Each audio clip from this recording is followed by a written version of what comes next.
12वीं क्लास की हिस्ट्री की बुक के सेकंड चैप्टर राजा किसान और नगर के अंतर्गत आज बात टॉपिक नंबर 2 की यानी प्रारंभिक राज्य। इसमें बात करेंगे सबसे पहले 16 महाजनपदों की। 16 महाजनपद क्या थे? असल में ये राज्य थे।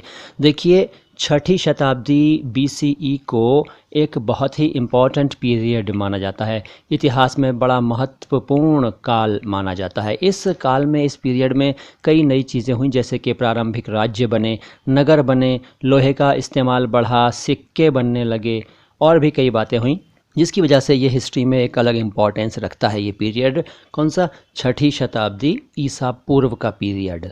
इसमें बौद्ध धर्म की विचारधारा का भी विकास हुआ, जैन धर्म की विचारधारा का भी विकास हुआ और कुछ और दार्शनिक विचारधाराओं का भी विकास हुआ।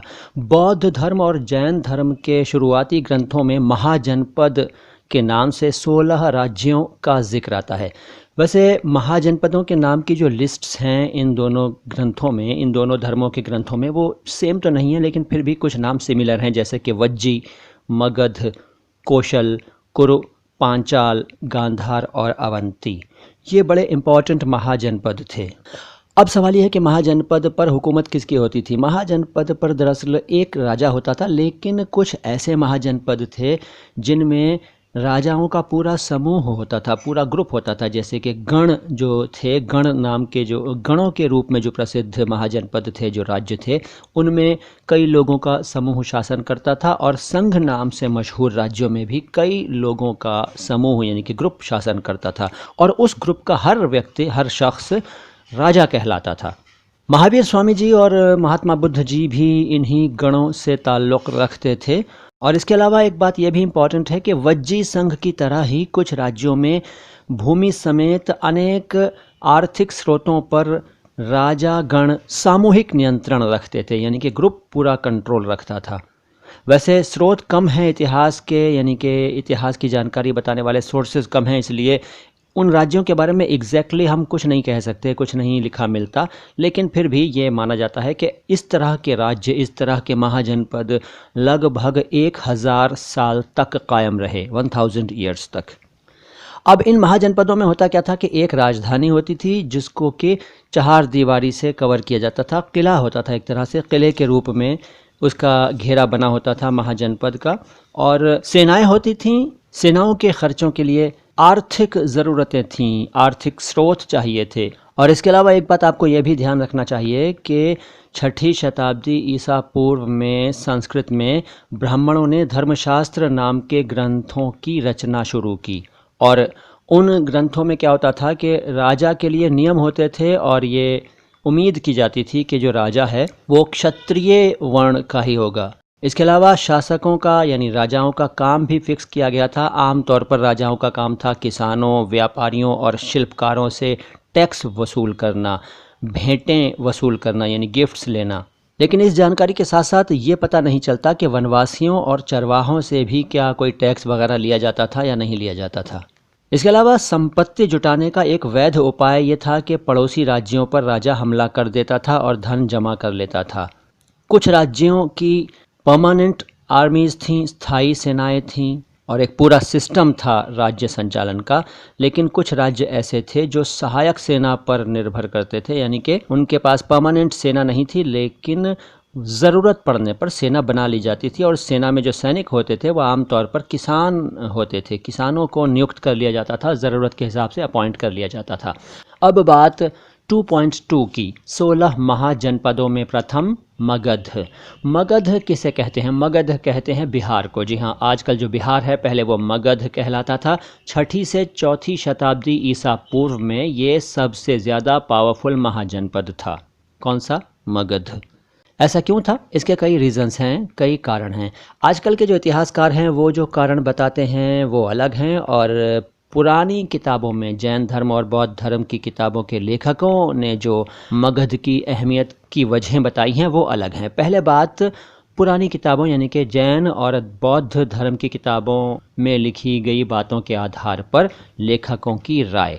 वो लेखक ये कहते थे कि मगध इसलिए इम्पॉर्टेंट है क्योंकि यहाँ के राजा बड़े योग्य हैं, बड़े काबिल हैं, बड़े बड़े महान राजा हुए हैं और इनका जो सिस्टम था, इनकी व्यवस्था थी वो बड़ी अच्छी थी। इनमें कुछ नाम हैं जैसे बिंबिसार, अजातशत्रु और महापद्मनंद। ये बड़े मशहूर राजा थे और ये बहुत ही महत्वाकांक्षी थे, एम्बिशियस थे। ये अपने राज्य का विस्तार करते रहते थे, आसपास के छोटे छोटे राज्यों को हमला करके अपने राज्य में मिलाते रहते थे और अपने हिसाब से पॉलिसियां बनाते थे और उन पॉलिसीज़ को इनके मिनिस्टर्स लागू करते थे।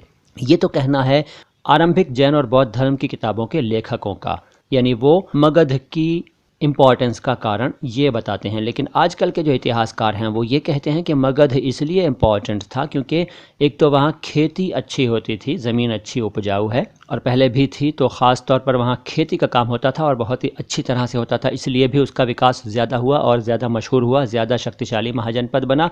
दूसरा कारण ये बताते हैं कि लोहे की खदानें यानी कि खानें बहुत थीं। आजकल जो झारखंड में एरिया है उस एरिया में शुरू से ही खदानों का इस्तेमाल होता रहा है और लोहा निकाला जाता रहा है और लोहे की वजह से इंस्ट्रूमेंट बनते थे, हथियार बनते थे जो कि फ़ायदा पहुंचाते थे। तो एक ये कारण था उसके महत्वपूर्ण होने का। इसके अलावा एक कारण और था कि जंगल बहुत थे और जंगलों में हाथी बहुत थे और हाथी तो सेना का इम्पॉर्टेंट पार्ट थे, तो हाथियों के ज़्यादा मिलने की वजह से भी ये एरिया इम्पॉर्टेंट हो गया और बहुत पावरफुल महाजनपद बना। इसके अलावा एक बात ये भी थी कि गंगा नदी इसी क्षेत्र में बहती है और उपनदियाँ भी हैं उसकी बहुत सारी, तो इन नदियों की वजह से आना जाना आसान था और सस्ता था, व्यापार का माल लाना ले जाना आसान था, लोगों का आना जाना आसान था। ज़्यादातर जो यातायात होता था वो नदियों के माध्यम से होता था, नदियों के द्वारा होता था, तो यह भी उसकी शक्ति का एक कारण बना। किसकी? मगध की शक्ति का, मगध के शक्तिशाली महाजनपद होने का एक कारण ये भी बना। मगध की राजधानी पहले राजगाह थी जिसको राजगीर कहते हैं। राजगीर या राजगृह का प्राकृत भाषा का नाम था राजगाह। राज मीन्स राजाओं की और गाह मीन्स जगह, राजाओं की जगह, राजाओं का घर। ये थी राजधानी शुरुआत में। ये एक किलेबंद शहर था, पहाड़ियों के बीच बसा हुआ था। कौन सा शहर? राजगाह। और बाद में 4वीं शताब्दी BCE में पाटलिपुत्र को राजधानी बना दिया गया और पाटलिपुत्र आजकल पटना है। और पटना की जो लोकेशन है वो गंगा की वजह से आवागमन के लिए बड़ी अच्छी मानी जाती है, शुरू से मानी जाती रही है। नदी की वजह से और सहायक नदियों की वजह से एक अच्छी लोकेशन पर सिचुएटेड था यानी कि है, तो ये भी उसकी तरक्की का एक कारण बना और इसीलिए उसको राजधानी बनाया गया। बाद में राजगाह के बाद पाटलिपुत्र को राजधानी बनाया गया। अच्छा, आप इस चैप्टर में एक मैप देखते होंगे, मैप नंबर 1। इसमें आपको कुछ एरियाज़ दिखाई देंगे। जब आप अपनी बुक में देखेंगे तो कुछ प्लेसेस के नाम इसमें बोल्ड लेटर्स में लिखे हुए मिलेंगे और कुछ के नॉर्मल लेटर में। तो मैं आपको बता दूं, जो बोल्ड लेटर्स में नाम लिखे हुए हैं वो हैं राज्य यानी कि महाजनपदों के नाम, और जो नॉर्मल फॉन्ट में लिखे हैं वो हैं उनकी राजधानियाँ। बहुत सारे नाम आते हैं राज्यों में, जैसे इसमें कंबोज मिलेगा आपको, गांधार मिलेगा मैप में, मत्स्य, शूरसेन, कुरु, पांचाल, अवंती, चेदी, वत्स, मगध, मल्ल वगैरह मिलेंगे, वंग और अंग। और राजधानियों में आपको नाम मिलेंगे इंद्रप्रस्थ, अहिच्छत्र, मथुरा, कौशाम्बी, उज्जैनी, वाराणसी, श्रावस्ती, वैशाली, राजगीर, चंपा वगैरह, कुशीनगर वगैरह। तो बस ये याद रखिए कि इस मैप में आपको जो बोल्ड लेटर्स में लिखे हुए नाम मिलेंगे वो महाजनपदों के नाम हैं और जो नॉर्मल फॉन्ट में नाम लिखे हुए हैं वो उनकी राजधानियों के नाम हैं।